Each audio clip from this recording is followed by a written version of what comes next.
Jadi bisa dilihat di slide-nya, apa itu sih proses produksi. Bentar.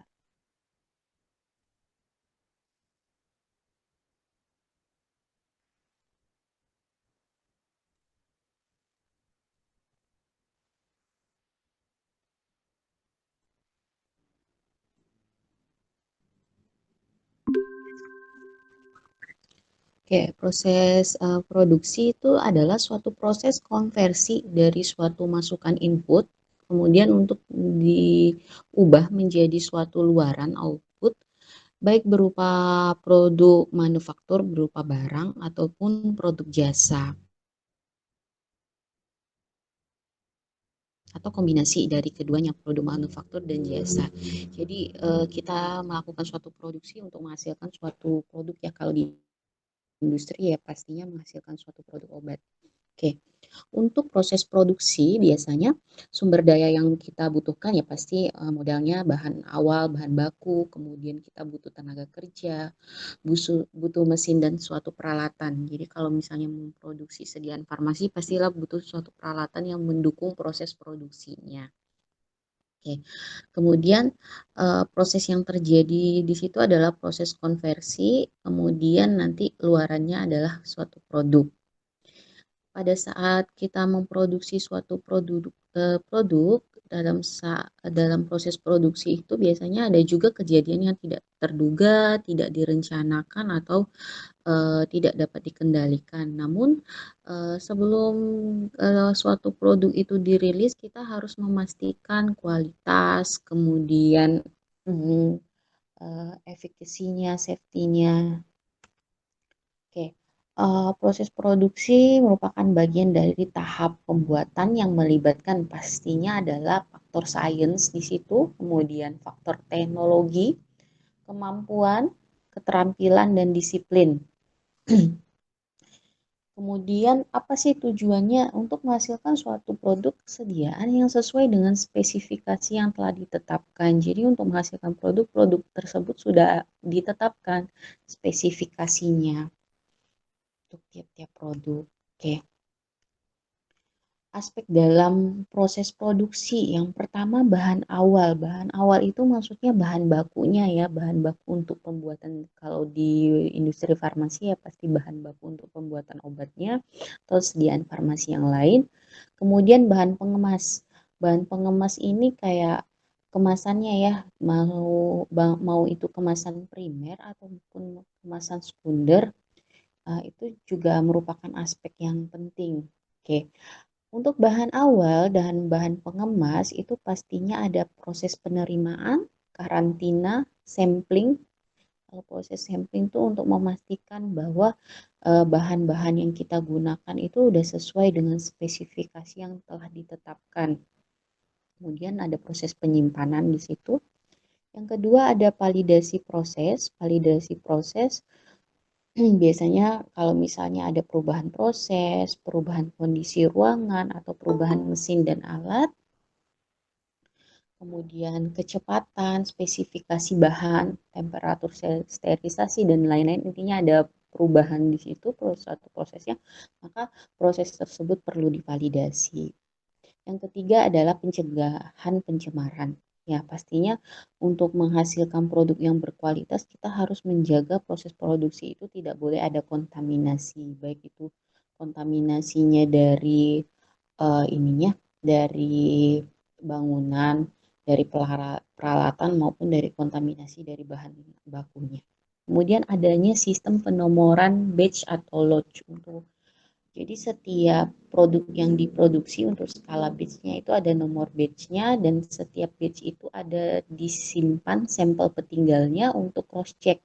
Misalnya suatu saat eh, ada komplain terhadap produk tersebut di pasaran, maka kita dapat mengecek sampel petinggalnya.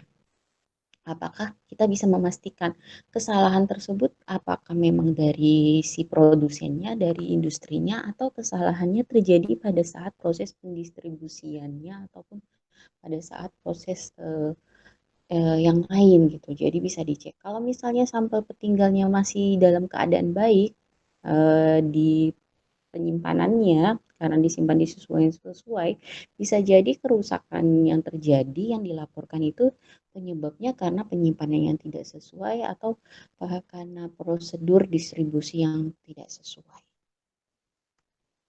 Oke, kemudian ada juga proses penimbangan dan penyerahan.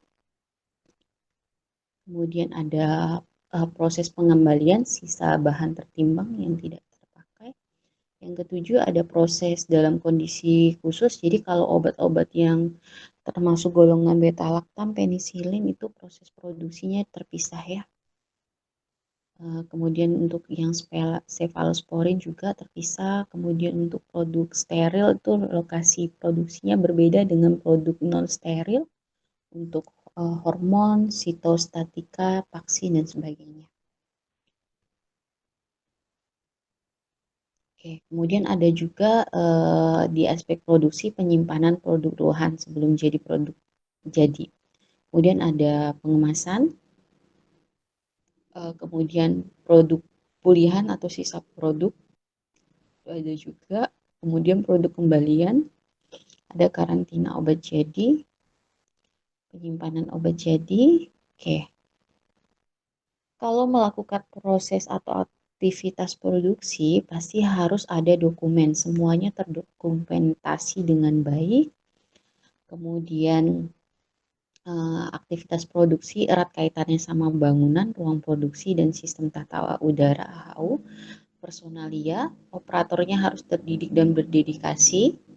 Kemudian peralatan yang disiapkan harus bebas dari cemaran produk sebelumnya. Misalnya nih peralatannya dipakai untuk produksi sebelumnya obat apa gitu. Misalnya obat hipertensi misalnya. Terus nanti mau produksi lagi dengan obat golongan yang berbeda, maka harus dipastikan tidak ada cemaran dari produk sebelumnya. Jadi dipastikan sudah dibersihkan sesuai dengan standarnya, kemudian juga dilakukan validasi pembersihan untuk mengecek jangan sampai ada sisa-sisa produk sebelumnya yang dapat mencemari produk produksi selanjutnya. Oke, kemudian yang pastinya sanitasi dan hygiene, terus ruang produksinya tersanitasi dengan baik, karyawannya juga sehat.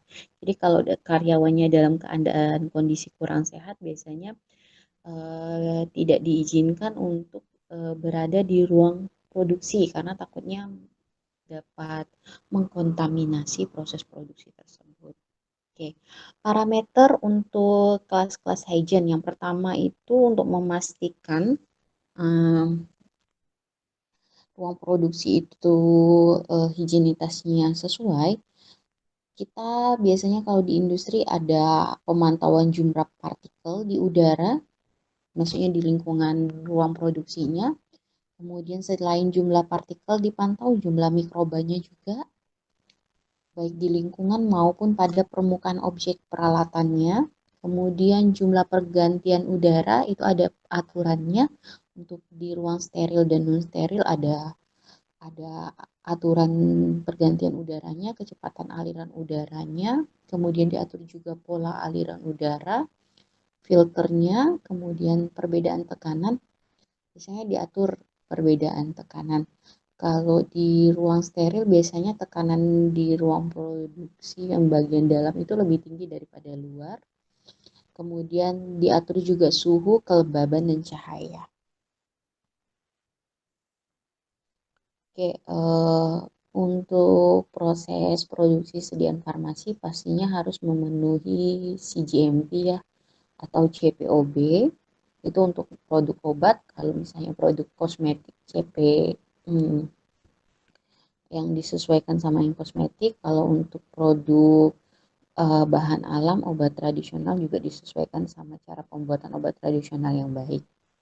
Oke, kemudian kalau dari segi personilnya biasanya harus mencegah ini ya, mencegah kontaminasi yang bersumber dari personil. Kita juga harus mencegah kontaminasi yang bersumber dari bahan bakunya, kemudian juga dari lingkungan. Bisa kontaminasinya itu bisa bentuknya debu, kemudian bisa juga bentuk mikroorganisme yang lain. Soalnya kalau sumber kontaminasi terbesar itu biasanya juga bisa dari personilnya. Oke, mungkin ini bakal dibahas sama dosen farmasi industri yang praktisi untuk sistem ini ya, sistem udaranya, sirkulasinya. Cuma ini kayak memberi gambaran. Jadi sebenarnya kalau sistem pengaturan udaranya biasanya ada juga pakai sistem HVAC. Jadi dia ada flow rate controller. Jadi ada pengatur kecepatan aliran udaranya. Kemudian ada kipasnya, ada filternya. Filternya itu yang penyaring untuk memastikan jangan sampai jumlah kontaminasi debunya melewati batas yang ditetapkan.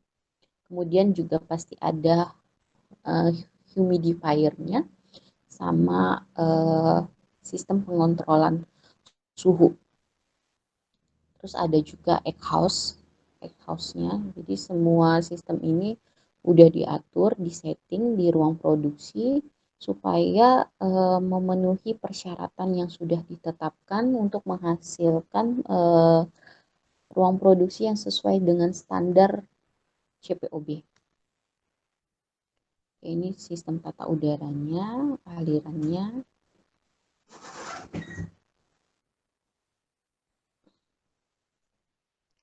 Biasa sih alirannya horizontal atau vertikal, nggak yang turbulence.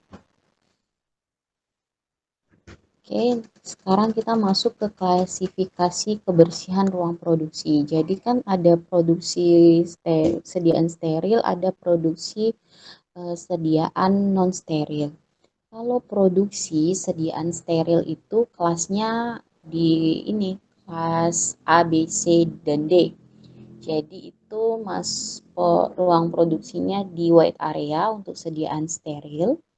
Kalau sediaan non steril itu cukup di kelas E untuk produksi non steril ya, kelas E tergolong gray area. Oke, bisa dilihat di slide-nya. Jadi ada kelas A, B, C. Kelas A, B, C, dan D ini termasuk wide area, kelas bersih untuk produksi produk steril, large volume parenteral, small volume parenteral, kemudian tetes mata, tetes telinga, dan sebagainya. Kemudian ada juga kelas E. Kelas E ini termasuk gray area untuk produksi sediaan non steril seperti tablet, kemudian sirup, suspensi, emulsi yang sediaan oral ataupun sediaan topikal lainnya yang tidak dituntut harus steril. Kemudian ada juga kelas F. Kelas F ini tergolongnya bukan gray area tapi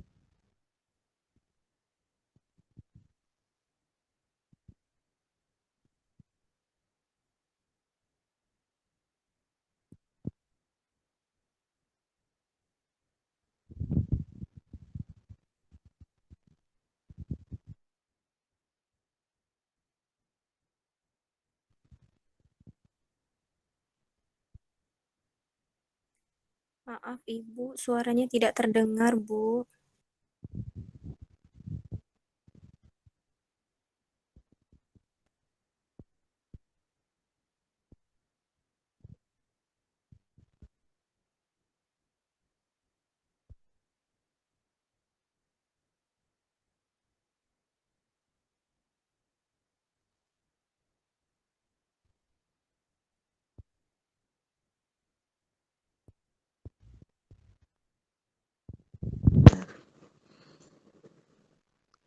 apakah suaranya sudah terdengar? Sudah, Bu. Oke. Kalau yang klasifikasi ruang produksi kelas A, B, C, dan D tadi kedengaran nggak suaranya? Kedengaran yang gray area yang kelas E. Yang sampai situ ya, sampai kelas A. Oke. Kelas E itu termasuk gray area, di mana di situ di ruang tersebut digunakan untuk produksi sediaan non steril seperti tablet, kapsul, sirup, emulsi yang memang tidak dipersyaratkan sterilitasnya. Kemudian ada kelas F, ini ruang pengemasan sekunder. Jadi kalau udah dikemas dalam kemasan primer, dimasukkan dalam kotak-kotak itu termasuk kelas F, itu black area. Kemudian ada kelas G, itu termasuk gudang. Kemudian kita masuk ke klasifikasi partikel udara. Jadi untuk ruangan kelas A, B, C, dan D, terutama untuk wide area produksi sediaan steril itu ada persyaratannya. Persyaratannya tuh terbagi dua. Ada pada saat produksi atau operasional, ada ya persyaratan pada saat non operasional. Jadi pada saat tidak dilakukan produksi. Untuk kelas A, wide area kelas A ini kan dia persyaratannya yang paling tinggi ya. Jadi untuk persyaratan pada saat tidak dilakukan produksi sediaan steril untuk kelas A, partikel yang berukuran 0,5 mikrometer itu cuma boleh ada maksimalnya per meter kubik 3.520. Kemudian untuk partikel yang berukuran 5 mikrometer maksimalnya itu per meter persegi itu cuma boleh ada maksimal 20. Untuk kelas B untuk partikel berukuran 0,5 mikrometer boleh ada maksimal per meter kubiknya 3.520. Kemudian untuk yang ukuran 5 mikrometernya 29. Kemudian kelas C itu persyaratannya lebih longgar lagi. Maksimal itu partikel yang ukuran 0,5 mikrometer itu boleh adanya maksimal 352.000. Kemudian untuk partikel yang ukuran 5 mikrometer maksimalnya per meter persegi boleh ada 2.900. Kemudian kalau di kelas D itu lebih longgar lagi, yaitu untuk partikel ukuran 0,5 mikrometer boleh adanya 3.520.000. Kemudian untuk partikel ukuran 5 mikrometer maksimal per meter perseginya cuma boleh ada 29.000. Tapi kalau pada saat operasional, pada saat proses produksi yang kelas D itu persyaratan partikelnya tidak ditetapkan untuk yang kelas D. Ingat, kita melakukan produksi itu hanya di dua ruangan ya, di ruangan kelas A sama kelas C. Apabila sediaannya itu akan disterilisasi akhir, kayak kita buat sediaan injeksi, sediaan infus, nanti disterilisasi akhir menggunakan sterilisasi autoklav ya, panas basah, maka proses produksinya cukup di ruang kelas C. Kalau sediaannya itu tidak disterilisasi akhir karena memang dia tidak tahan pemanasan ataupun memang sediaannya nanti sediaan jadinya akhirnya memang kalau dipanaskan dapat mengganggu kestabilannya, maka dilakukan proses sterilisasi di awal, kemudian produksinya itu dilakukan di kelas A, tepat di bawah laminar airflow-nya. Jadi kelas A itu biasanya untuk produksi sediaan-sediaan yang nantinya tidak akan disterilisasi akhir, tapi cukup disterilisasi di awal semua bahan-bahan dan peralatannya. Oke, untuk kelas E ini termasuk gray area. Tadi ingat ya, A sampai D itu white, kelas E itu gray area untuk tempat produksi sediaan non-steril.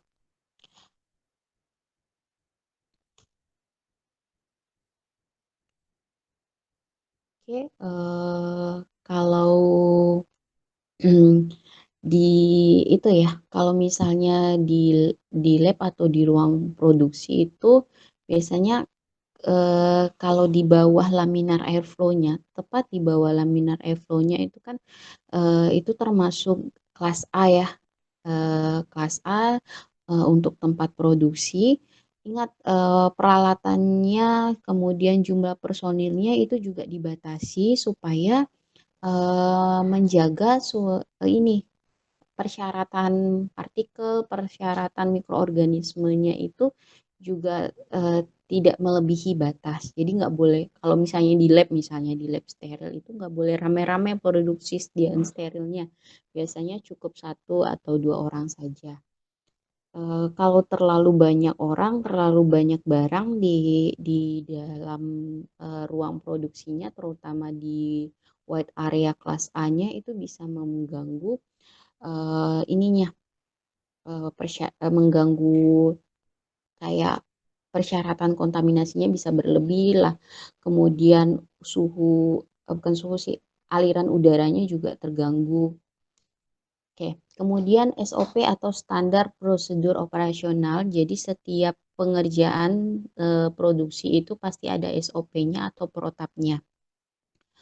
Jadi untuk produksi harus tersedia prosedur tertulis untuk produksi dan kontrol proses yang disusun guna menjamin bahwa produk obat memiliki identitas, kekuatan, kualitas, dan kemurnian yang sesuai dengan yang telah ditetapkan. Jadi semua proses tersebut harus mengikuti standar prosedur operasional yang sudah ditetapkan untuk menjamin kualitas. Kemudian, prosedur tertulis untuk produksi dan kontrol proses harus diikuti pada pelaksanaan langkah-langkah dan kontrol proses dan produksi itu juga harus didokumentasikan. Jadi, selain kita harus mengikuti SOP, semua kegiatannya itu terdokumentasi. Kemudian, apabila ada penyimpangan dari prosedur, penyimpangan tersebut harus ditulis di harus ditulis atau dicatat atau disahkan di itunya, di laporannya. Oke, SOP atau protap tersebut dibuat harus jelas, dapat dimengerti, ditulis dalam bahasa perintah. Kemudian perintahnya harus singkat, jelas, dan pasti, serta tidak dapat diartikan lain. Jadi dia jangan sampai ada interpretasinya berbeda-beda gitu, nggak boleh. Kemudian penanggung jawab dari pelaksanaan perintah harus jelas. Siapa penanggung jawabnya harus sudah tertera di itunya, di SOP-nya. Kemudian memastikan bahwa semua proses yang dilakukan dikerjakan dengan cara yang sama oleh operator untuk menjamin bahwa proses produksinya itu tetap sesuai dengan ininya standarnya, jangan sampai berubah-berubah. Kemudian untuk menjamin dan memastikan bahwa proses yang dilakukan sesuai dengan CPOB ataupun CGMP, maka dibuatlah suatu SOP atau protap. Kemudian kalau misalnya ada proses baru itu juga harus dibuat SOP-nya, ataupun kalau misalnya ada modifikasi atau perubahan proses selama pengerjaan itu juga harus dibuat SOP-nya atau protapnya. Kemudian SOP itu juga dibuat untuk memastikan bahwa untuk misalnya nih ada pelatihan operator baru, misalnya baru ada perekrutan operator baru dengan adanya SOP atau protap, jadi nanti operator baru itu bisa paham proses produksinya sesuai CPOB dan CGMP melalui protap yang udah ada. Jadi dia tinggal mempelajari SOP-SOP yang sudah ada sehingga walaupun dia operator baru tetap bisa menjalankan tugasnya seperti operator yang sudah berpengalaman. Walaupun sebenarnya dia juga didampingi oleh operator yang sebelum awal-awalnya itu pasti didampingi dulu untuk memastikan dia kerjanya udah sesuai. Kemudian SOP itu juga memastikan bahwa operator senantiasa bekerja mengikuti ketentuan dan proses yang sudah divalidasi sebelumnya sesuai dengan ketentuan CPOB atau CGMP. Kemudian dokumen harus ditelusuri untuk dievaluasi kalau terjadi produk yang tidak memenuhi spesifikasi. Jadi kalau misalnya ada hasil yang tidak memenuhi spesifikasi, nanti dokumen-dokumen yang sudah ada itu ditelusuri, dicek letak kesalahannya atau letak sumber masalahnya itu di mana, terus nanti dipikirkan bagaimana cara memperbaiki proses tersebut. Apakah sediaannya, maksudnya produk tersebut masih bisa diperbaiki atau memang harus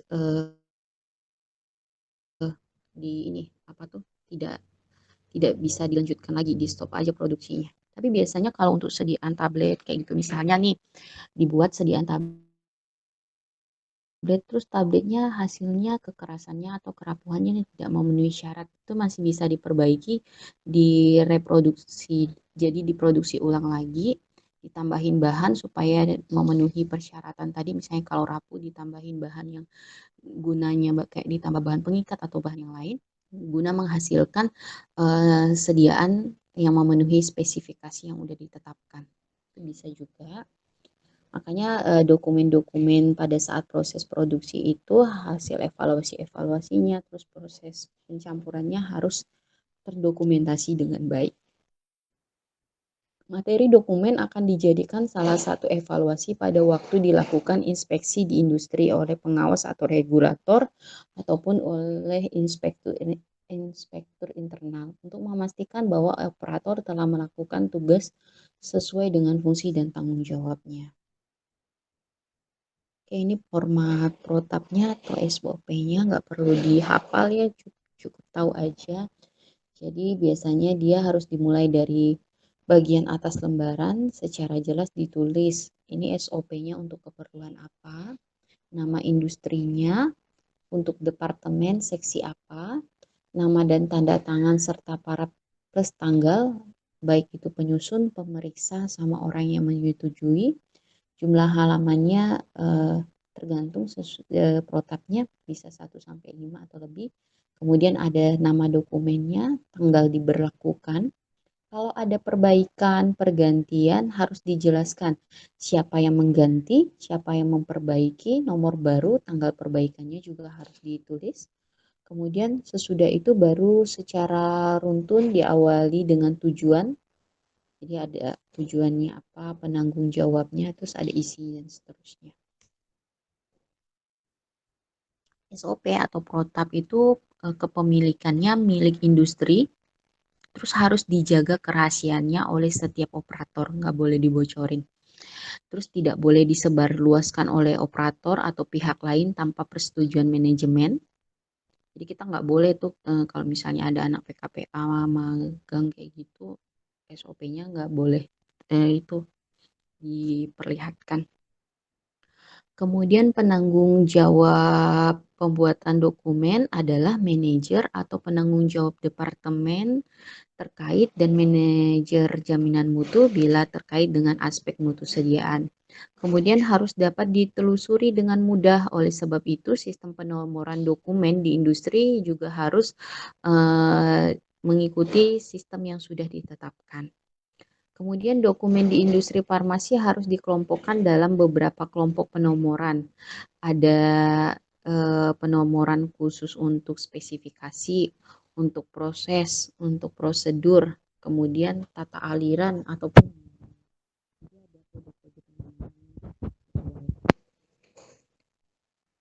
Oke, untuk produk steril dibuat dengan pengawasan khusus dengan memperhatikan hal-hal terinci dengan tujuan untuk menghilangkan pencemaran, baik itu pencemaran mikroorganisme, partikel ataupun pirogen. Kan kalau untuk yang steril kan dipersyaratatkan bebas pirogen, kemudian steril. Produk steril ini sangat tergantung juga dengan keterampilan, pelatihan dan keterampilan yang terlibat. Jadi untuk produk Maaf Ibu, suaranya tidak terdengar lagi Bu. Maaf ya, mungkin sinyalnya sebentar. Di slide ini ya. Iya Bu. Oke, ulangi. Jadi untuk produk steril biasanya dibuat dengan pengawasan khusus untuk menjamin bahwa produk-produk tersebut tidak terkontaminasi, baik terkontaminasi mikroorganisme, partikel, ataupun pirogen. Untuk sediaan steril tersebut, biasanya persyaratannya kan pastinya harus bebas pirogen, endotoksin, kemudian harus steril. Makanya personil yang terlibat harus memiliki keterampilan, kemudian sudah diikutkan pelatihan, kemudian harus disiplin terhadap prosedur yang ada. guna menjamin kualitas dari produk. Kemudian pembuatan obat steril itu juga memerlukan perhatian yang lebih besar kalau dibandingkan untuk pembuatan obat non-steril. Kemudian pengawasan. Pengawasan dalam proses pembuatan produk steril itu menjadi hal yang sangat penting untuk menjamin kualitas mutu dari sediaan. Kemudian pemastian mutu atau quality assurance (QA)-nya sangat penting untuk untuk memastikan prosedur, metode yang sudah tervalidasi dan sudah disahkan. Oke, prinsipnya pelaksanaan proses akhir dan pengujian produk jadi tidak dapat dijadikan sebagai satu-satunya andalan untuk menjamin sterilisasi. Jadi memang proses akhir atau pengujian itu enggak juga jadi jaminan satu-satunya untuk menjamin sterilitas karena sterilitas itu dari awal. Makanya pada saat proses produksinya, pada saat proses awalnya penyiapan bahan baku itu juga harus dijaga setiap prosesnya untuk menjamin sterilitas dari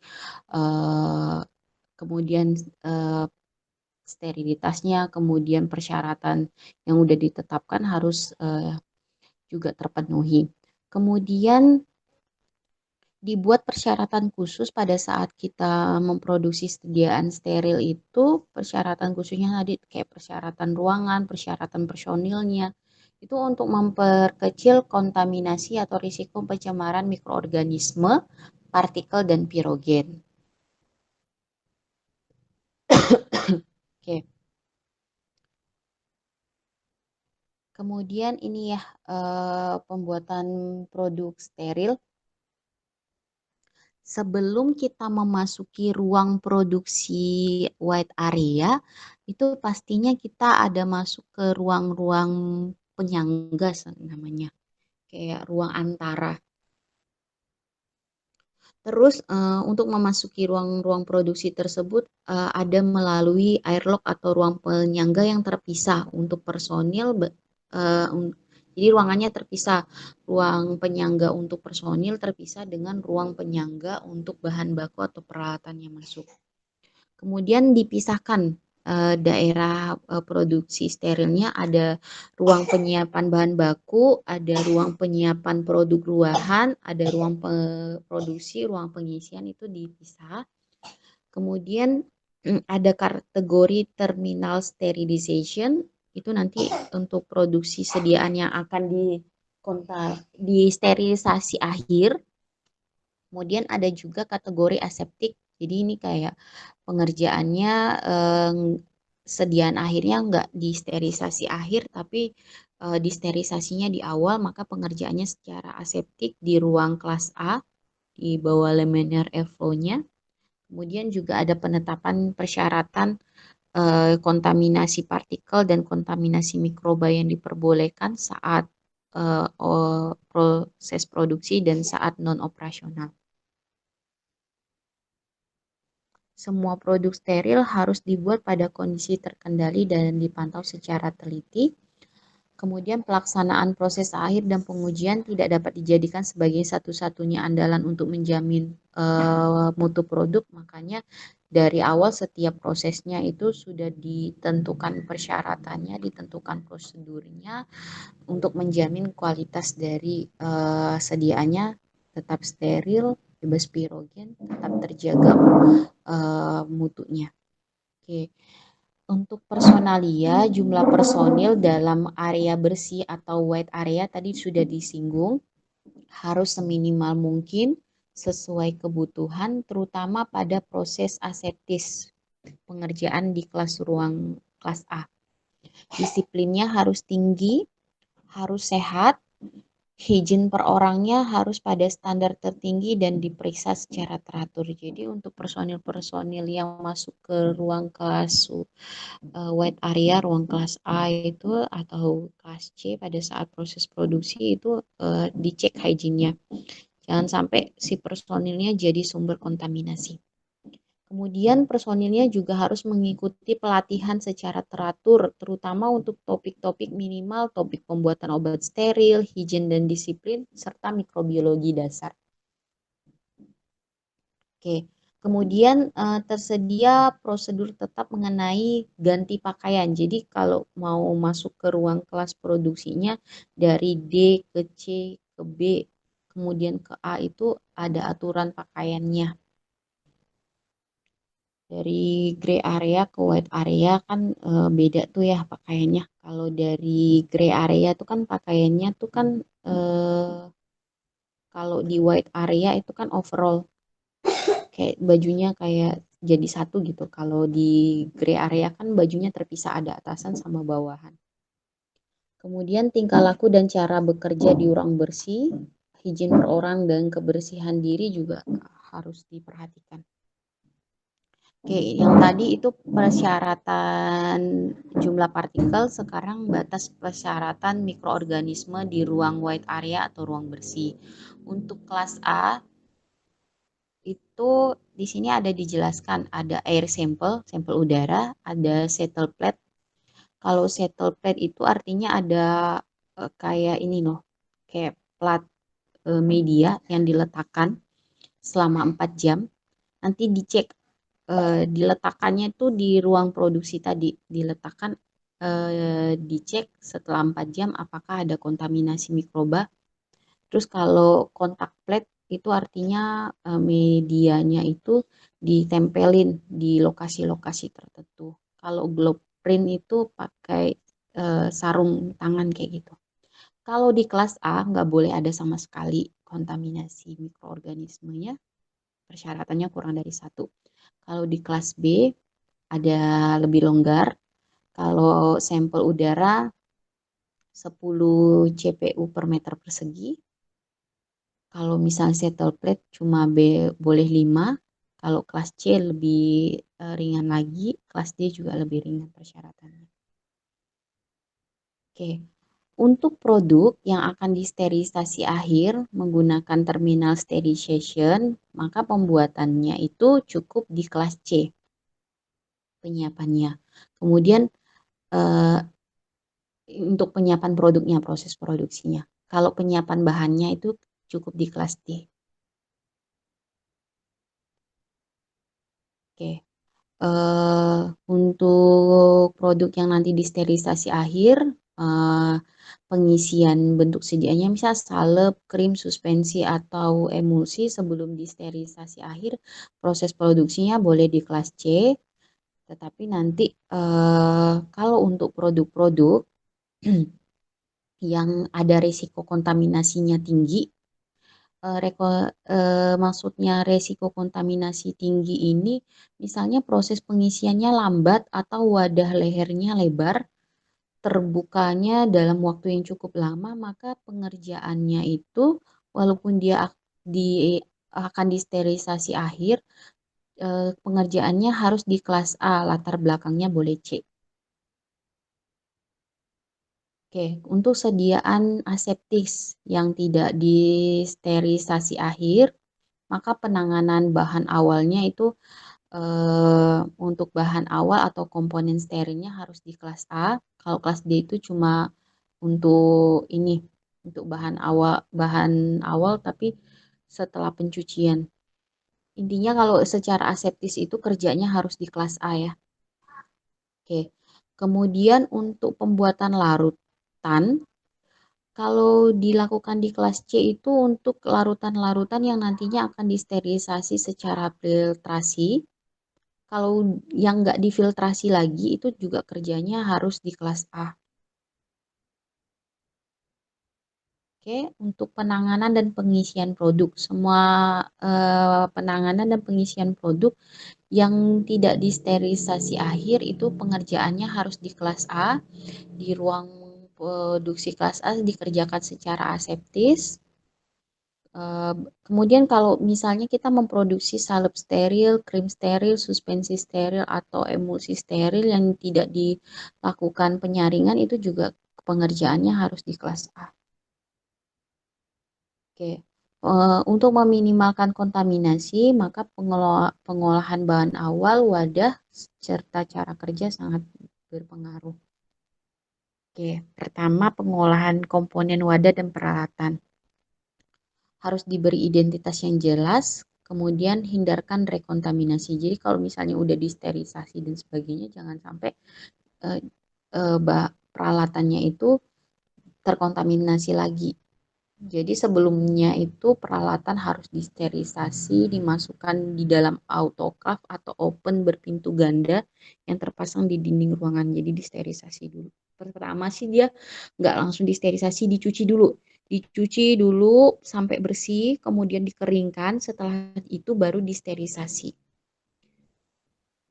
Kemudian harus juga dilakukan validasi bahwa proses eh, sterilisasinya udah berlangsung dengan baik.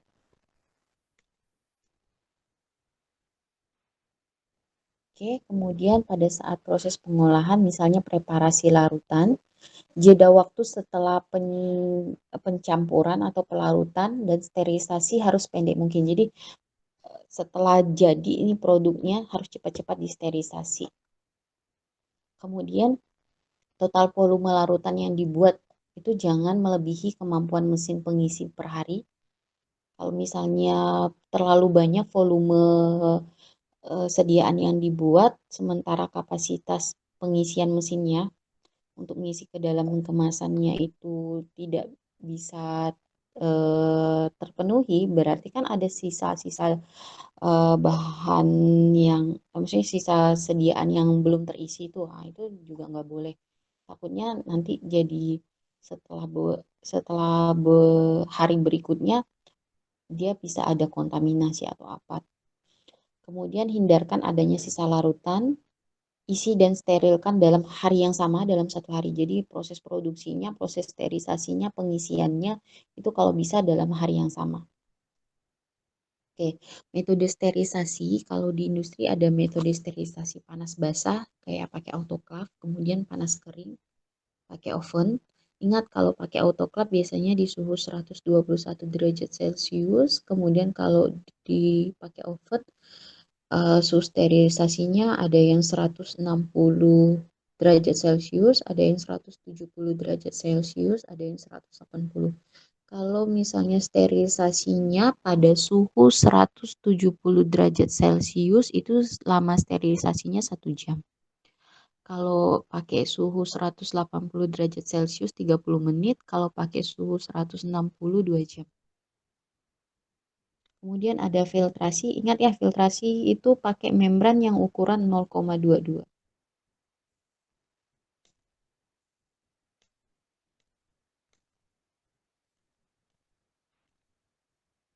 Oke. Untuk steril manufacturing proses, contohnya gini. Pada saat awal itu kan pasti ada bahan awalnya ya, bahan bakunya. Bahan baku itu ditimbang terlebih dahulu, setelah ditimbang nanti dilakukan proses pelarutan. Pelarutannya itu kalau sediaan steril dengan water pro injection, kemudian dilakukan in proses kontrol pengecekan, cek pH kayak gitu. Kemudian setelah udah terlarut semua nih bahan-bahannya dilakukanlah proses filtrasi. Setelah dilakukan proses filtrasi, nanti kemasannya si ampulnya misalnya atau si vialnya itu kan mengalami proses juga dicuci, kemudian disterilisasi. Setelah steril digunakan untuk proses filling atau pengisian produk yang sudah difiltrasi. Setelah proses filling, kemudian sealing penutupan, baru terakhir disterilisasi sediaannya.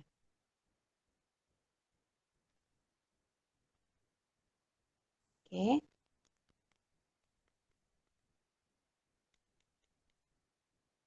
Kemudian untuk proses pembuatan injeksi cair ataupun secara aseptik,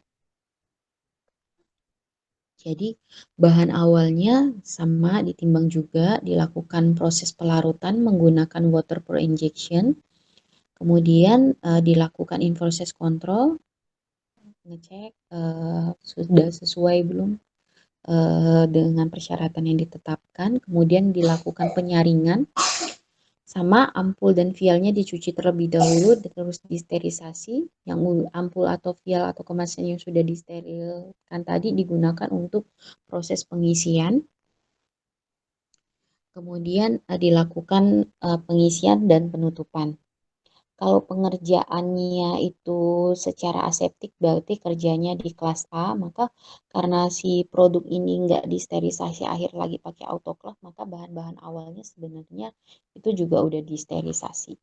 Setelah dilakukan filling, pengisian atau kemudian dilanjutkan penutupan, kan udah jadi tuh sediaannya. Nanti dilanjutkan diuji. Diuji-uji untuk sediaan steril itu ada uji kebocoran, uji sterilitas, dan uji-uji yang lain harus dilakukan.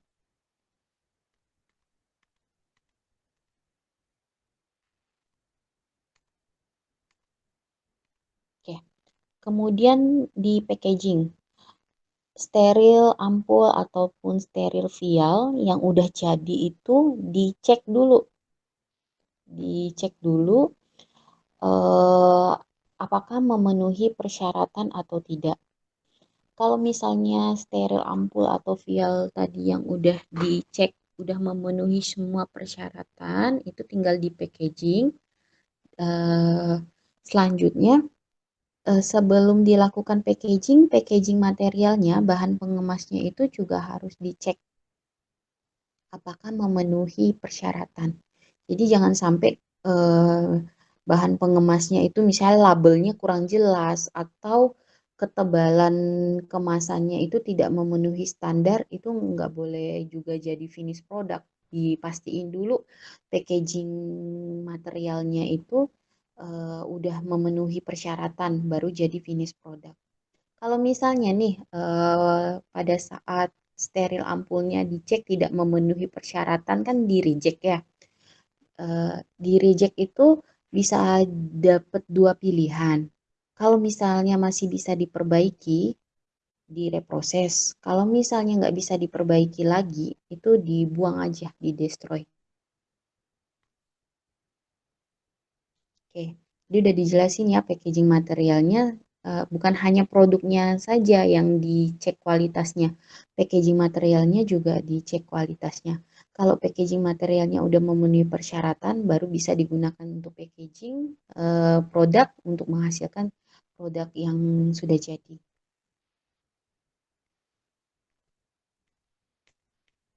Yang tadi sediaan steril, berikutnya ini sediaan non steril. Kalau sediaan non steril, bahan-bahan awalnya pasti ada ditimbang, terus dicampur. Kalau misalnya butuh proses pembuatan tabletnya pakai granulasi, maka ada proses granulasi. Kalau misalnya kempal langsung, langsung masuk ke tahap compressing. Terus udah jadi eh, pada saat proses pencampuran, udah jadi produk granul tadi ya, produk ruahan, maka granulnya itu harus dicek terlebih dahulu apakah memenuhi persyaratan waktu alir, kadar kelembaban dan sebagainya. Kalau misalnya sudah memenuhi persyaratan uji granul yang baik, barulah dilanjutkan ke tahap proses compressing. Setelah jadi sediaan tablet ini juga dikontrol kualitasnya, dicek apakah memenuhi persyaratan kekerasannya, friability-nya, disolusinya, dan sebagainya. Kalau sudah memenuhi semua persyaratan yang ditetapkan, barulah dikemas dalam kemasan primer, seperti dalam blister aluminium atau dalam blister PPC. Jadi kemasan primer itu kemasan yang kontak langsung dengan sediaan. Kalau kemasan sekunder tuh yang nggak kontak langsung, misalnya kayak kotak-kotaknya gitu. Oke, pada saat proses ini ya dari granulasi ke compressing itu ada IPC-nya ya. IPC in process controlnya tadi itu adalah evaluasi granulnya. Ingat kalau proses granulasi kan ada granulasi basah, granulasi kering ya. Granula Proses granulasi itu dilakukan apabila sifat alir bahan baku atau bahan tambahannya itu tidak tidak misalnya tidak mudah mengalir dengan baik, supaya nanti pada saat pencetakan tablet dihasilkan tablet yang seragam, baik itu dari segi bobot ataupun keseragaman kadar zat aktifnya, maka dilakukan proses granulasi. Granulasi basah itu khusus untuk bahan yang tahan pemanasan dan tahan lembab. Kalau nggak tahan pemanasan dan lembab, maka pakai granulasi kering. Tapi kalau misalnya bahan baku sama misalnya bahan aktif sama bahan tambahannya itu memiliki sifat aliri dan kompresibilitas yang baik, nggak perlu dilakukan granulasi, cukup compressing, kempa langsung. Oke. Ini pengujian produk ruahannya tadi udah dicontohkan kayak misalnya tabletnya dicek dulu kalau memenuhi persyaratan langsung dikemas dalam kemasan primer. Kalau misalnya tidak memenuhi persyaratan di reject dulu, bisa direproses kalau masih bisa diperbaiki, direproses, diproduksi ulang. Kalau misalnya sudah tidak bisa diperbaiki, biasanya dibuang. Oke, pengemasan sekunder. Pengemasan sekunder ini biasanya pengemasan kayak misalnya udah tabletnya udah dikemas dalam blister atau aluminium PVC misal blister blister blister aluminium atau blister PVC nanti dikemas dalam masukin dalam kotak-kotak gitu. Nah, terus packaging materialnya juga harus dicek dulu apakah memenuhi persyaratan. Kalau sudah memenuhi persyaratan packagingnya, maka bisa digunakan untuk mengemas produk tadi sehingga dihasilkanlah finish produk. Oke, ini materi yang pertama. Udah jam 8.38. Kita lanjut ke materi kedua dulu ya, baru lanjutkan ke pertanyaan. Untuk materi yang kedua itu, ini sebenarnya materinya pasti kalian udah dapet di kuliah S1 tentang pengujian stabilitas. Tapi ini mau mengingatkan kembali. Eh, Mungkin udah lupa. Kalau nggak salah kalian itu dapat materi pengujian stabilitas itu kalau nggak di semester 4 di semester 6. Oke. Kedengaran ya masih suaranya. Kedengaran, Bu. Oke. Ini nggak terlalu full diberikan karena kalian pasti udah punya materinya. Cuma diingatkan kembali. Oke. Uji stabilitas untuk produk obat itu kan ada uji stabilitas dipercepat, uji stabilitas intermediate, uji stabilitas jangka panjang. Kemudian ada juga yang dikenal uji stabilitas in use test. Kalian harus tahu.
Maaf Ibu, suaranya nggak kedengaran lagi, Bu.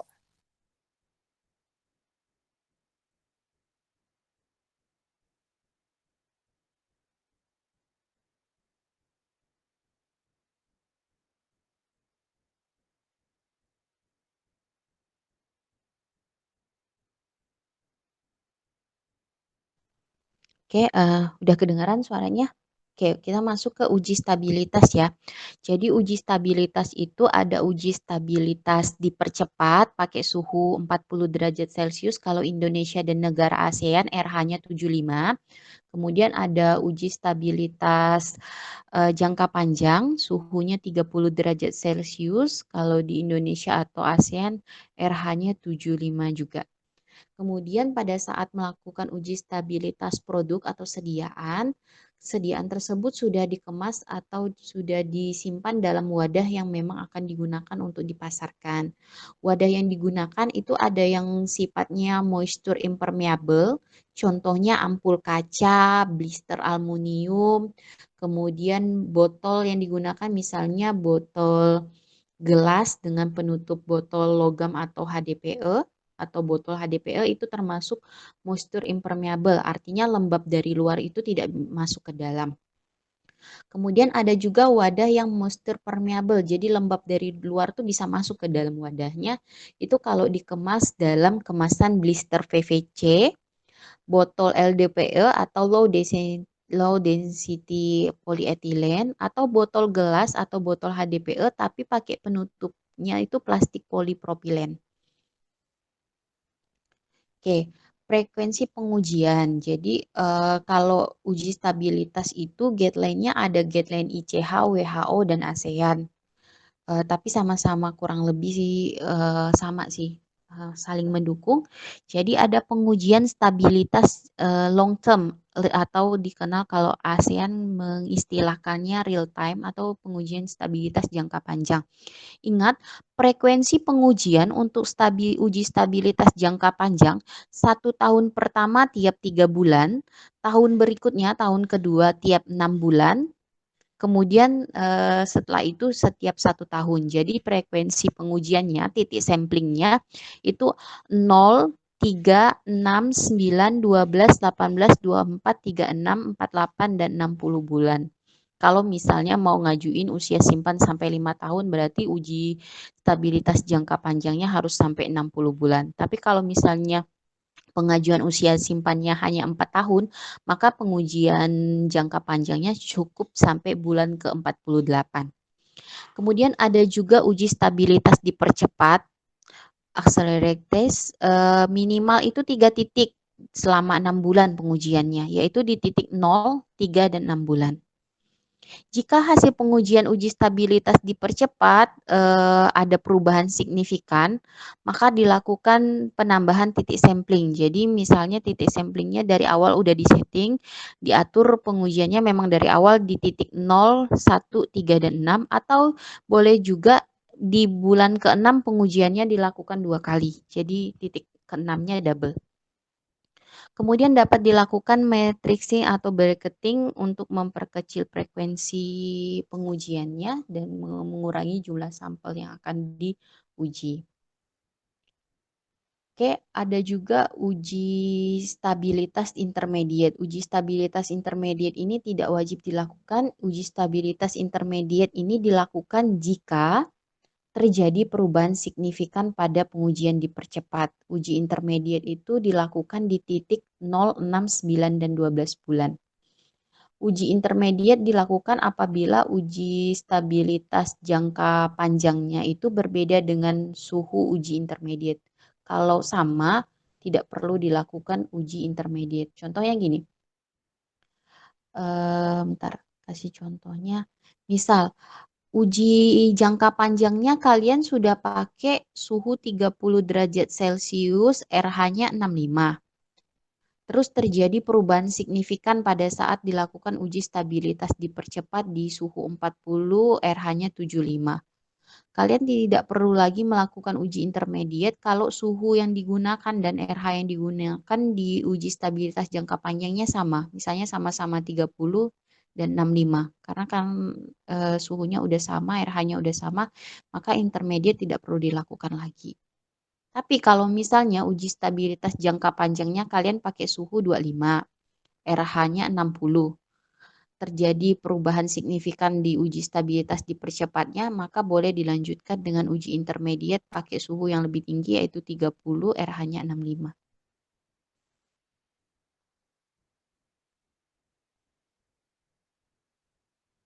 Oke, tadi ingat lagi ya titik uji sampling intermediate 0, 6, 9, dan 12 bulan.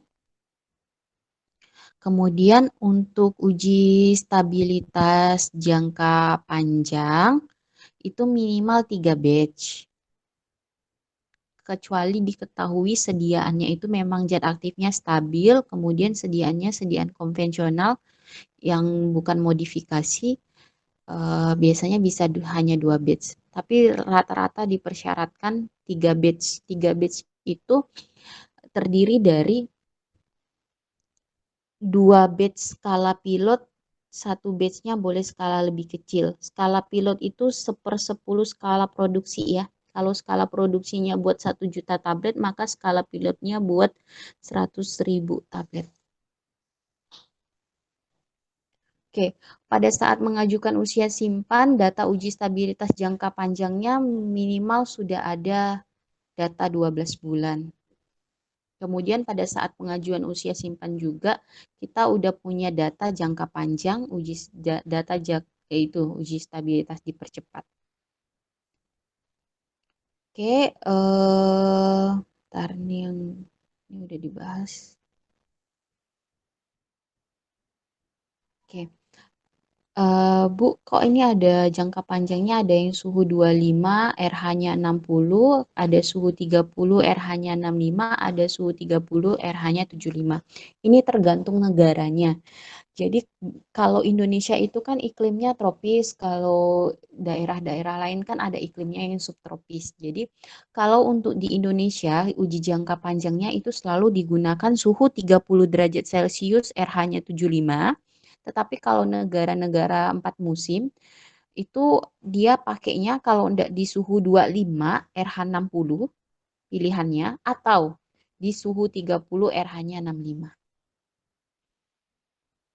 Kalau misalnya kayak di Korea, Jepang, kemudian negara Eropa, intinya negara-negara yang punya 4 musim itu dia suhunya kalau nggak pakai suhu 25 RH 60, pilihannya pakai suhu 30 RH-nya 65. Kalau Indonesia dan negara ASEAN itu selalu pakai suhunya 30 derajat Celcius, RH-nya 75 untuk jangka panjangnya. Kecuali negara India itu berbeda sendiri, dia suhunya 30 derajat Celcius, RH-nya yang 70. Satu-satunya yang RH-nya 70 itu negara India. Suhunya sama 30 derajat Celcius untuk jangka panjang. Kemudian untuk uji stabilitas dipercepat, itu sama suhunya, suhu 40 derajat Celcius, RH-nya 75. Oke, kalau dijelaskan tadi kalau hasil uji jangka panjangnya, eh, terus uji jangka panjangnya misal pakai suhu 25, RH-nya 60 misalnya, untuk produk yang akan dipasarkan misalnya dipasarkan ke negara ya, Jepang lah misalnya. Ternyata di uji stabilitas dipercepatnya ditemukan ada perubahan signifikan, maka boleh dilanjutkan adanya pengujian intermediate di suhu 30, RH 65. Tapi kalau misalnya jangka panjangnya udah pakai suhu 30 dan RH-nya udah 65 sama dengan pengujian intermediate suhu dan RH-nya, maka tidak perlu dilakukan uji intermediate. Tapi uji jangka panjangnya ditambah 1 titik waktu lagi. Jadi bulan ke-6-nya di double pengujiannya. Oke, kemudian ini ringkasannya. Oh ya, yang harus kalian ingat selain suhu dan RH uji stabilitas, yang harus diingat lagi uji stabilitas untuk sediaan yang disimpan di kulkas. Bentar ya. Oke. Untuk produk obat yang disimpan dalam lemari pendingin, itu lemari pendingin itu yang di kulkas ya, yang di suhu 2-8 derajat Celcius. Uji stabilitas jangka panjangnya dilakukan di suhu 5 derajat Celcius. Kemudian itu untuk jangka panjang. Kalau uji stabilitas dipercepatnya untuk produk yang disimpan di lemari pendingin, kalau di negara Eropa 2560 atau 2565 atau di negara yang 4 musim, kalau di Indonesia sama RH-nya tetap 75, suhunya aja yang 25. Oke, ini untuk obat yang disimpan di lemari pendingin. Contohnya kayak Plexpen insulin, terus ada obat-obat kayak misalnya yang ini nih, amoksisilin kapulanat tuh kan ada yang juga disimpan di lemari pendingin tuh. Terus ada obat-obat yang lain lah pokoknya. Yang disimpan di lemari pendingin itu uji stabilitas jangka panjangnya pakai suhu 5 derajat Celcius. Kemudian kalau yang jika terjadi perubahan signifikan antara 3 bulan, oke. Ini ada penjelasannya ya. Kalau untuk produk obat yang disimpan di lemari pendingin, jika terjadi perubahan signifikan antara 3 bulan pertama, pengujian dipercepat, maka pengujian dipercepatnya tidak perlu dilanjutkan ke 6 bulan. Nanti dilakukan evaluasi apakah memang si produk obatnya ini harus disimpan di suhu yang lebih rendah atau sistem pengemasannya yang harus diperbaiki. Oke, kemudian ada produk obat yang disimpan dalam freezer, contohnya vaksin polio yang oral. Itu kan dia disimpan di freezer, maka kalau dilakukan uji stabilitas itu jangka panjangnya memang harus disimpan di minus 20 derajat Celcius. Kemudian penentuan usia simpannya berdasarkan ketahanan dia disimpan di suhu minus 20 derajat Celcius. Kalau misalnya sediaannya cukup bertahan memenuhi spesifikasi sampai 3 tahun, ya berarti usia simpannya 3 tahun. Tapi kalau misalnya dia stabilnya cuma sampai 2 tahun, berarti usia simpannya berdasarkan 2 tahun. Jadi usia simpan untuk produk obat yang dikemas dalam freezer berdasarkan uji stabilitas jangka panjangnya.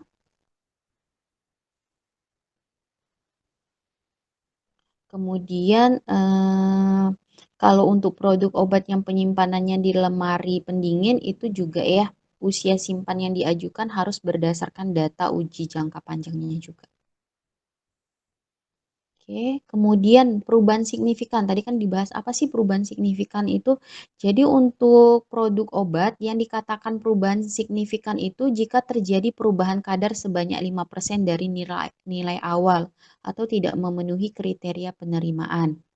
Bisa jadi hasil degradasinya udah memenuhi melebihi persyaratan atau terjadi perubahan organoleptik.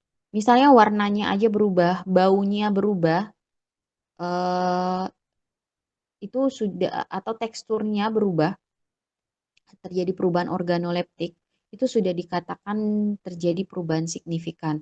Atau misalnya tablet yang dihasilkannya rapuh atau tabletnya udah ada yang terkikis-kikis permukaannya, itu juga sudah dikatakan perubahan yang signifikan. Atau tidak memenuhi persyaratan uji disolusi, tidak memenuhi persyaratan uji waktu hancur, itu juga dikatakan sudah dikatakan perubahan yang signifikan. Kemudian terjadi perubahan pH yang tidak memenuhi kriteria atau persyaratan uji yang lainnya tidak memenuhi persyaratan itu juga dikatakan perubahan yang signifikan. Oke, kemudian ada in-use stability. Jadi uji stabilitas itu ada in-use stability, tujuannya adalah informasi pelabelan untuk penyimpanan, kondisi penyimpanan, dan waktu penggunaan untuk produk multiple dose setelah dibuka atau setelah rekonstitusi atau setelah diencerkan.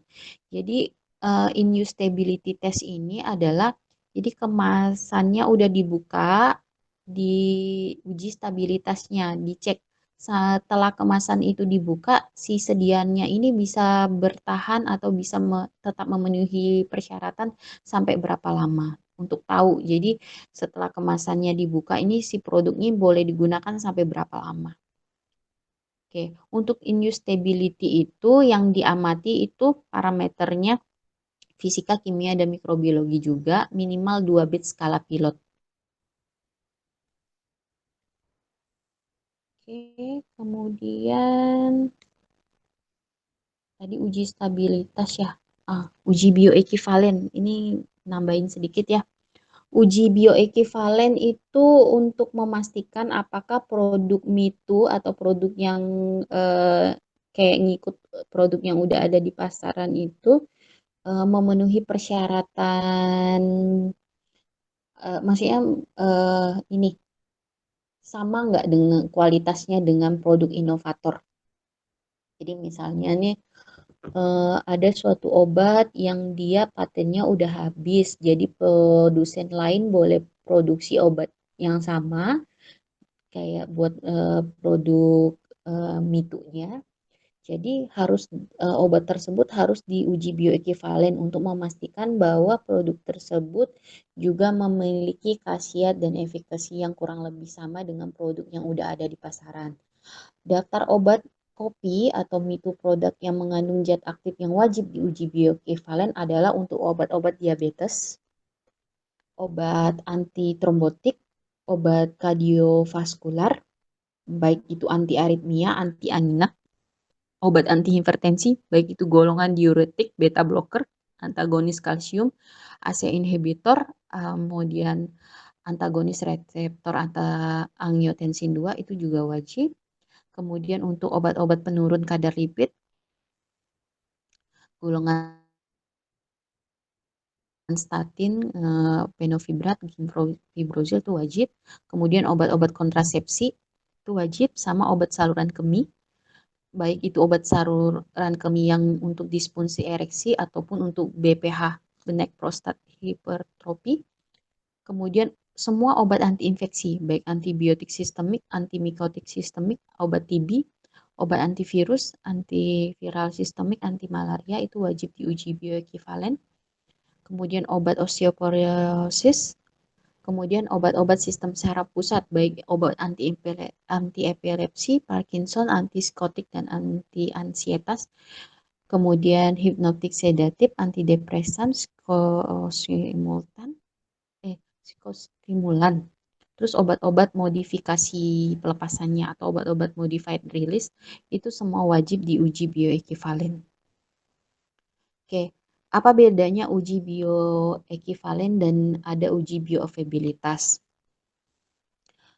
Kalau uji bioekivalen itu kita mau tahu dia itu mempunyai uh, khasiat yang sama kurang lebih atau tidak, sebanding atau enggak sih efeknya.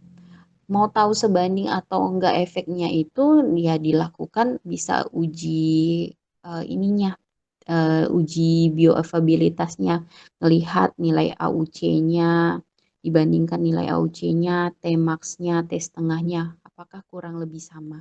Kalau kurang lebih sama maka dikatakan bioekivalen. Ada istilah bioavailabilitas absolut dan bioavailabilitas relatif. Kalau bioavailabilitas absolut itu dibandingkan dengan sediaan intravena. Kalau bioavailabilitas relatif itu dibandingkan dengan sediaan selain intravena. Nanti dihitung F absolutnya. Ini masih ingatlah kalian yang rumusnya AUC uji dikali dosis intravena per AUC intravena dikali dosis uji. Suka keluar di soal UKAI ngitungnya. Kemudian metode uji bioekivalen. Jadi untuk memastikan suatu produk itu bioekivalen dengan produk yang udah ada, uji bioekivalen itu ada beberapa. Ada uji bioavailabilitas komparatif, jadi dilihat dibandingkan. Jadi namanya aja uji bioavailabilitas komparatif. Jadi membandingkan hasil-hasil uji bioavailabilitasnya, membandingkan AUC-nya, membandingkan Cmax-nya, membandingkan T setengahnya. Kalau kurang lebih sama, maka dikatakan bioekivalen. Ada juga yang uji farmakodinamik komparatif. Uji farmakodinamik komparatif ini metode uji bioekivalen apabila kadar obatnya itu tidak menggambarkan efek. Jadi yang dibandingkan tuh efek yang ditimbulkan. Khusus obat-obat yang kerjanya itu misalnya kerjanya nggak sistemik, obatnya nggak kedeteksi di dalam sirkulasi sistemik, maka nggak bisa dilakukan uji bioekivalen menggunakan metode uji bioavailabilitas komparatif, tapi dilakukan uji bioekivalen dengan metode uji farmakodinamik komparatif. Untuk obat-obat yang BCS kelas 1 dan bukan untuk obat kondisi serius, uji bioekivalennya cukup uji disolusi terbanding aja. Tapi kalau untuk obat BCS kelas 2, 3, dan 4 itu wajib uji bioekivalen, metodenya uji bioavailabilitas komparatif karena Kalau obat BCS kelas 2 itu kan dia masalahnya di kelarutan. Bioavailabilitasnya tergantung kelarutan, tapi kalau BCS kelas 3 masalahnya di permeabilitas, kalau BCS kelas 4 masalahnya itu di kelarutan dan permeabilitas. Masih ingat ya obat BCS kelas 1, 2, 3, dan 4? Kalau BCS kelas 1 itu tidak ada masalah di kelarutan, tidak ada masalah di permeabilitas. Jadi hasil uji disolusi terbanding itu bisa menggambarkan sudah bisa menggambarkan suatu kualitas produknya. Tapi kalau untuk obat-obat yang golongan BCS kelas 2, 3, dan 4 itu wajib dilakukan uji bioavailabilitas komparatif. Jadi nggak bisa hanya ngebandingkan hasil uji disolusinya. Oke, kriteria obat yang harus diuji bioavailabilitas komparatif tadi itu ya udah dijelaskan obat lepas segera yang bekerja sistemik, obat indeks terapi sempit, obat kondisi serius, kemudian obat yang terbukti ada masalah bioavailabilitasnya kayak BCS kelas 2, 3, dan 4, ada masalah di absorpsinya bervariasi atau eliminasi presistemiknya tinggi di mengalami first pass effect yang tinggi di hati atau farmakokinetiknya non-linear. Artinya farmakokinetiknya non-linear, peningkatan dosis itu tidak secara linear meningkatkan ininya nilai parameter farmakokinetiknya. Jadi kalau dosisnya ditingkatkan, AUC-nya juga tidak meningkat secara linear, itu dikatakan farmakokinetiknya non-linear. Atau ada obat yang bermasalah di kelarutan dan permeabilitasnya, itu wajib diuji bioekivalen dengan metode bioavailabilitas komparatif. Oke, terus ini untuk produk non-oral, non-parenteral yang dirancang bekerja sistemik, itu juga harus diuji bioekivalennya pakai metode bioavailabilitas komparatif. Kemudian untuk produk obat lepas lambat dan produk kombinasi tetap, itu juga wajib diuji bioavailabilitas komparatif. Kalau uji farmakodinamik komparatif tadi untuk obat-obat yang bukan sistemik atau non-sistemik. Untuk obat nasal, okular, dermal, rektal, hama vaginal, kan itu kan untuk daerah yang non sistemik ya kerjanya lokal berarti nggak bisa pakai bioavailabilitas komparatif tapi pakai uji stabilitas farmakodinamik komparatif atau pada kasus tertentu sediaan tersebut diperlukan juga dicek kadar darahnya tapi yang utamanya pakai farmakodinamik komparatif. Oke, apa itu uji disolusi terbanding? Uji disolusi terbanding itu kita ngelakuin uji disolusi di 3 pH berbeda. Oke, bentar ya. Nih, di pH 1,2, 4,5, dan 6,8, titik samplingnya tiap 10 menit, selama 60 menit. Jadi kalau misalnya untuk obat BCS kelas 1 yang bukan untuk kondisi serius, kalau hasil uji disolusinya antara produk inovator dan produk uji sama, kurang lebih faktor similarnya memenuhi range 50 sampai 100, itu dikatakan identik. Jadi kalau uji disolusi terbanding itu dilihat faktor similarity-nya 50 sampai 100, maka dikatakan keduanya identik. Tapi kalau misalnya kurang dari 50, itu dikatakan dia tidak similar. Oke, parameter kriteria uji bioekuivalen tadi ya dibandingkan nilai AUC. Nilai AUC-nya.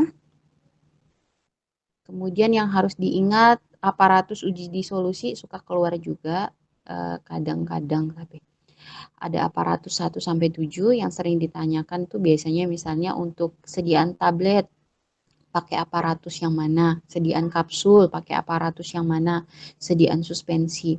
Kalau kapsul, suspensi ataupun modified drug product itu pakai aparatus 2 pedal. Kemudian untuk sediaan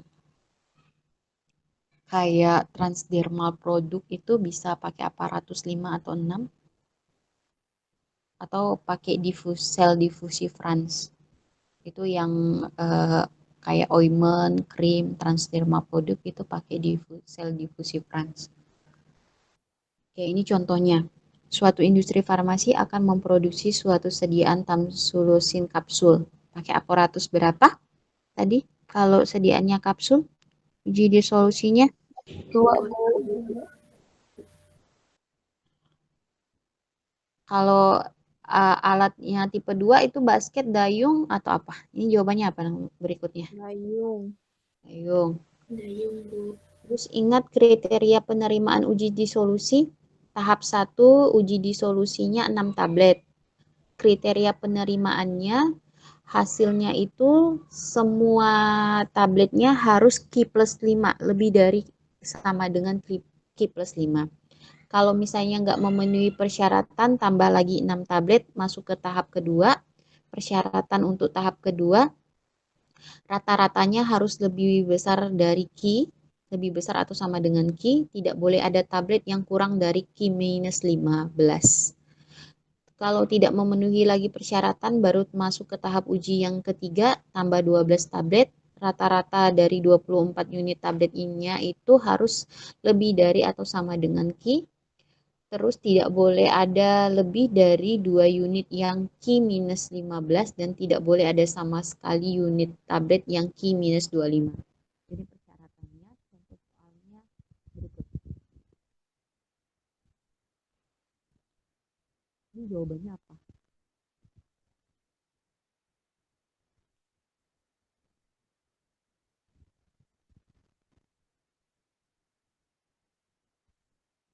Kalian lihat soalnya, terus lihat kriterianya.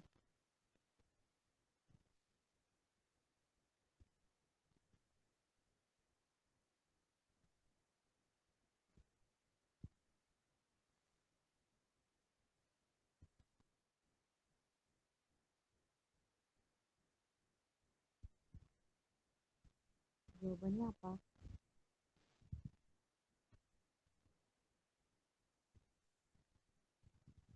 Kedengaran nggak soal ibu?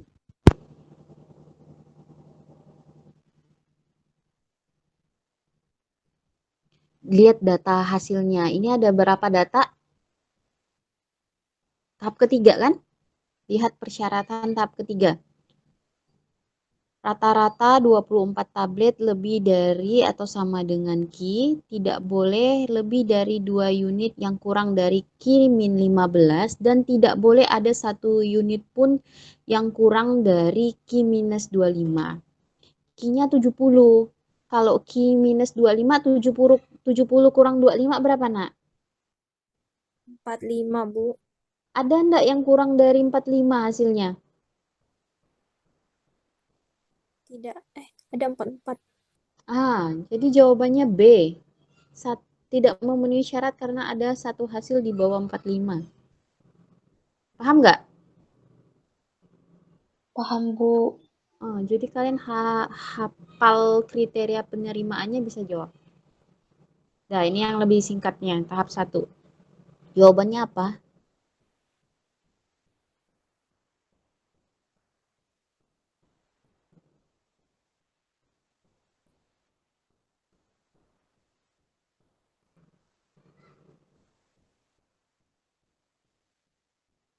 Ayo, jawabannya apa, Nak? Soal ini? E ya, Bu. Ya, betul, E. Tahap 1 kan masing-masingnya tuh kan harus Q plus 5 ya. Q plus 5, 80 tambah 5 berarti 85. Ada 4 tablet yang di bawah 85. Jawabannya, betul. Oke, kemudian diingatkan kembali, biasanya juga di soal UK itu CBT ya. Perhitungan tonisitas, dipelajari lagi ya. Perhitungan tonisitas, kan ada metode ekivalensi NaCl, ada metode penurunan titik beku. Itu dipelajari lagi. Ini kayaknya kalian cuma lihat-lihat aja slide-nya.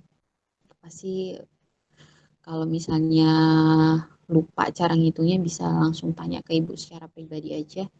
Terus ingat juga perhitungan osmolaritas. Osmolaritas itu rumusnya bobot zat dalam satuan gram per liter dibagi BM dikali jumlah ion dikali 1000. Contohnya nih, natrium klorida 0,9%. Hitung osmolaritasnya. 0,9% itu kalau diubah jadi gram per liter itu kan jadinya 9 gram per liter. 9 dibagi BM-nya 58,4 dikali jumlah ionnya karena terionisasi jadi ion Na dan Cl jadi 2 dikali 1000 hasilnya 308. Ini contoh yang osmolaritas glukosa anhidrat. Glukosa anhidrat itu tidak terionisasi, maka jumlah ionnya cuma 1. 5% itu 5 gram per 100 mili, diubah jadi gram per liter, jadi 50 gram per liter, dibagi BM-nya 180,2, dikali jumlah ionnya 1 kali 1000, hasilnya 277,46, itu juga dikatakan isotonis. Oke, ini perhatikan perhitungan osmolaritas impus ringer laktat. Biasanya kan kalau di impus ringer laktat tuh ada berapa miliosmol per liternya. Untuk menghitungnya rumusnya sama, diubah dulu jadi satuan gram per liter. Contohnya natrium laktat. Natrium laktat itu kan dia 1,55 gram per 500 mili. Kalau dijadiin gram per liter kan dikali 2. 1,55 kali 2 itu kan hasilnya 3,1. Kemudian 3,1 dibagi BM-nya 112,06. Kalau natrium laktat kan jumlah ionnya 2 dikali 1000 hasilnya 55,327. Begitu pula dengan natrium klorida. Natrium klorida itu kan 3 gram per 500 mili. Kalau diubah jadi gram per liter dikali 2 jadinya kan jadi 6 gram per liter dibagi dengan BM-nya 6 per 58,44 dikali jumlah ionnya juga 2 dikali 1000 dapatnya 205,34. Kemudian kalsium klorida. Kalsium kloridanya itu 0,15 gram per 500 mili. Kalau dijadiin gram per liter itu 0,3 dibagi BM-nya 74,55 dikali jumlah ionnya 2 kali 1000 8,05. Berikutnya ada kalsium klorida. Kalsium kloridanya 0,1 gram per 500 mili, berarti kalau gram per liter jadinya 0,2 dibagi 147 dikali jumlah ionnya. Kalau CaCl2 terionisasi kan jadi Cl-nya ada 2 ion, Ca-nya 1 ion, jadi jumlah ionnya 3 dikali 1000 hasilnya 4,08. Berarti osmolaritas total sedianya harus dijumlahkan semuanya. 55 ditambah 205 ditambah 8 ditambah 4. Itu hasilnya 272 sekian miliosmol. Itu cara ngitung osmolaritas impus ringer laktat yang banyak bahannya. Kalau bahannya cuma satu, kayak tadi NaCl aja atau glukosa aja, cuma hitung satu aja. Dikatakan isotonis itu kalau osmolaritasnya range-nya 270 sampai 328. Oke. Ini jawabannya apa pertanyaan ini?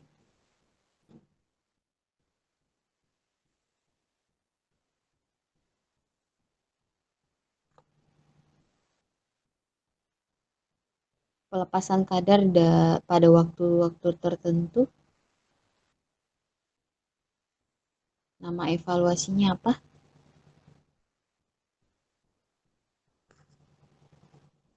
Kalau melihat kadar waktu di titik-titik waktu tertentu itu namanya profil disolusi, jawabannya C.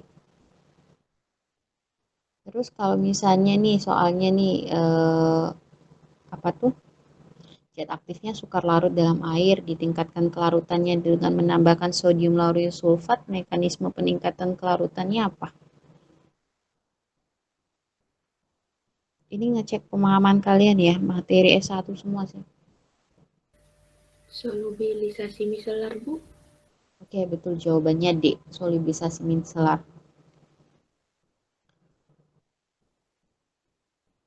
Kalau meningkatkan kelarutan dengan pelarut campur, mekanismenya apa? Ditambahin Konstantasi elektrik ya, Bu. Ya, C, menyesuaikan konstanta dielektriknya. Ini aparatus berapa?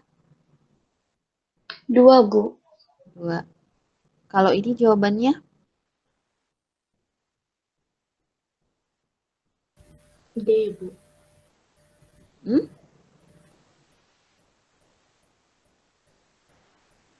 Yang B atau D? BB atau domba jawabannya? Domba, Bu. Oh ya, betul domba. Tidak memenuhi syarat karena ada 2 hasil di bawah 80. Kalau ini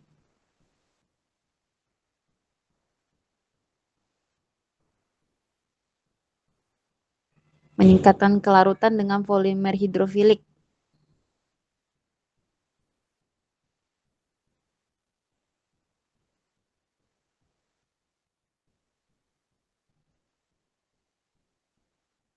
Kalau pertanyaannya kayak gini jawabannya apa?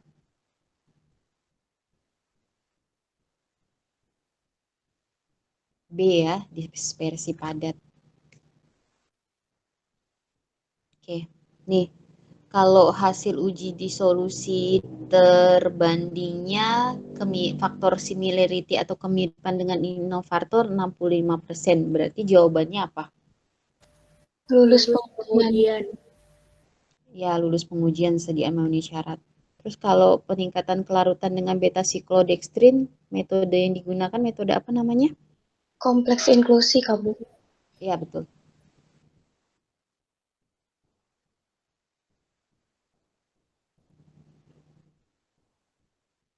Kalau ini jawabannya berapa? Berapa persen bobot per bobot?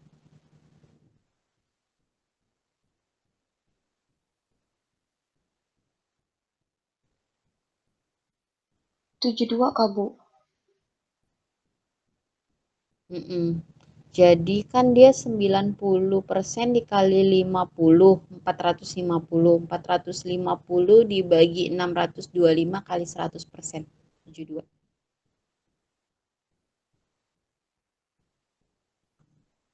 Ini soal ini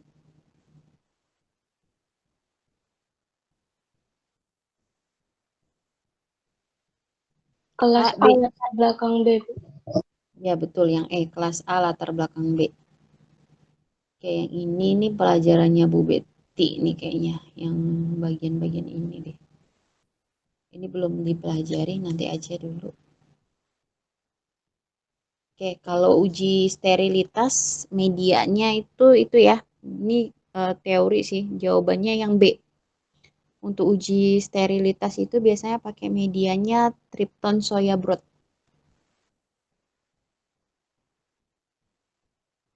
Terus kalau ini sebuah industri farmasi memproduksi sediaan infus, metodenya aseptik untuk meninggalkan pembiasan air, penanganan produk setelah dicuci di bawah LAF. Ini kelas A ya. Kalau di bawah kerjanya di bawah LAF kelas A. Oke. Soal selanjutnya, suatu zat aktif diketahui memiliki sifat tahan terhadap pemanasan dan ingin dibuat sediaan injeksi cair. Sterilisasi apa yang dipakai? Panas basah, Bu. Panas basah, Bu. Ya, betul. Terus ini sebenarnya banyak sih materi industri itu yang sebenarnya nggak sempat diajarin di apoteker, tapi kalian ingat-ingat lagi ya. Ibu kasih tugas, tugasnya satu kelompoknya 5 orang. Ini sebenarnya tugasnya untuk bantu kalian sendiri sih ingat. Tugasnya kalian cari ini nih kerusakan tablet tuh apa aja, mottling, breeding tuh apa, capping, lamination dan sebagainya. Itu ya tugasnya buat hari ini. Kerjaakannya per kelompok aja, dibuat itu aja biar enak dalam bentuk PPT aja. Kelompoknya bebas. Kalian ada 29 ya. Masing-masing 5 deh. Ya, ini tugasnya buat kayak penjelasan tentang kerusakan tablet. Penjelasannya. Kemudian kalau yang untuk aliran udara itu dia range-nya 0,3 0,36 sampai 0,54. Jadi jawabannya ini yang B. Di range yang tepat itu B. 0,45 meter per detik. Ini jawabannya ada di farmakope sih. Oke, kalau yang koloni itu juga ada di farmakope, tapi Bu lupa yang ini nih, 20 sampai 200 atau 30 sampai 300 nanti Ibu kasih tahu di jawabannya. Terus untuk water flow injeksi disimpan dalam sistem looping itu di atas suhu 70 derajat ya jawabannya. Jadi ini kalau ada pilihan kayak gini jawabannya 70. Sebenarnya kalau berdasarkan farmakope dia di CPOB. Berdasarkan CPOB di atas 70 derajat. Oke, terus udah mau habis sih udah lewat nih waktunya. Kalau ini jawabannya jangka panjang, zonanya zona 4B Indonesia, berarti pakainya jawabannya B. Suhu 30, RH-nya 75 ya. Jangka panjang soalnya. Zonanya zona Indonesia, suhunya 30, RH-nya 75 untuk soal yang ini. Kemudian suatu industri farmasi akan memproduksi injeksi kering ceftriaxone, proses fillingnya di kelas apa? Ini jawabannya A, kelas A. Oke, kemudian suatu bahan yang meningkatkan viskositas dan mekanismenya tahanan sferik. Itu adalah bahan-bahan yang meningkatkan viskositas, gliserol, propilenglikol, dapergin, dan salah yang betulnya karbomer. Terus pelajari lagi perhitungan HLB karena suka keluar perhitungan HLB campuran ya. Terus kalau yang ini dia kompresivitas baik, sifat alir baik berarti bisa kempa langsung jawabannya. Kemudian ditambahin kresol. Pelajari contoh-contoh bahan pengawet, bahan antioksidan. Kalau kresol itu masuk ke bahan pengawet. Oke, ini tadi kurang lebih sama. Terus sistem AHU yang berfungsi mengatur udara, suhu dan kelembaban itu cooling coil. Terus kalau bahan injeksi vitamin C ditambahkan NaHCO4 ini untuk ngatur pH jawabannya. Terus daya alirnya baik. Untuk meminimalkan biaya tambahan, nggak ada dijelaskan kalau dia nggak stabil pemanasan, berarti bisa kempa langsung. Untuk uji bioekivalen, ini teori ya minimal 12 subjek. Infus ringer laktat itu sterilisasinya A, sterilisasi panas basah. Kalau dapat soal kayak gini, jawabannya sterilisasi panas basah atau dengan autoclave. Kalau ringer laktat itu aman dia, nggak ada masalah terhadap kestabilan terhadap panas. Terus untuk validasi konkuren berapa minimal? Ini biasanya udah dibahas di materinya Bu Betty deh. Kalau nggak salah 3 jawabannya. Terus uji stabilitas dengan cara membuka dan menutup kemasan tadi udah dibahas in use test jawabannya B. Terus uji bioekivalen. Ini ada kata kuncinya, profil farmakokinetik zat aktif N-avenitoin tidak linier, farmakokinetiknya non-linier. Berarti uji ekivalen yang harus dilakukan adalah C, uji bioafabilitas in vivo. Terus ini perhitungan bioafabilitas relatif tablet. Nanti dihitung udah ada rumusnya, kalian coba hitung. Terus kalau yang ini nanti uji intermediate. Kalau intermediate itu 3065 ya. Yang A jawabannya. Uji stabilitas intermediate 3065 RH-nya. Terus ini belum bisa dibahas soalnya karena belum diajarkan. Kalau Indonesia uji stabilitas dipercepatnya suhu 40 RH-nya 75. Kalau negara Jepang uji stabilitas jangka panjangnya B jawabannya 2560. Kemudian kalau India tadi udah dijelaskan jawabannya D 30 jangka panjangnya RH-nya 70. Terus uji stabilitas jangka panjang minimal udah punya data 12 bulan jawabannya B. Kalau uji stabilitas dipercepat, sediaan obatnya disimpan di mana? Kalau uji stabilitas tuh sediaan tuh disimpan dalam climatic chamber. Ini teori ya. Oke. Kita stop dulu ya sampai sini udah jam 9.25. Nanti materinya dilanjutin lagi minimal minggu depan. Kalau pertanyaannya itu nanti kita bahas minggu maksudnya bahas nanti aja. Bisa kalian diskusikan nggak? Kan kita kemarin tuh kan harusnya ada jadwal di hari Senin, tapi Ibu nggak bisa. Jadi nanti kalian tentuin di jadwal minggu ini hari apa yang kosong yang bisa untuk pertemuan keduanya. Terus untuk materi pertemuan pertama, kalau ada pertanyaan, bisa di list pertanyaannya, dikasih ke Ibu, nanti Ibu jawab di pertemuan kedua. Bagaimana? Setuju nggak? Baik, Bu.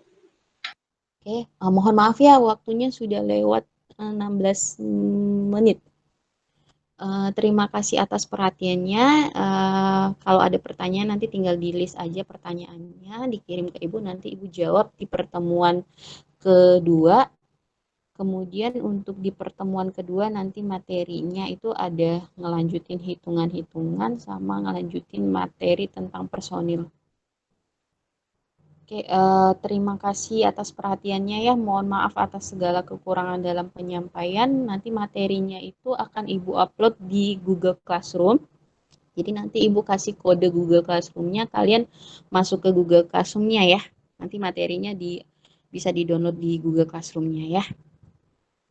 Baik, Bu. Oke, terima kasih. Assalamualaikum. Izin live ya. Waalaikumsalam. Terima kasih, Bu. Terima kasih Bu. Terima kasih banyak Bu.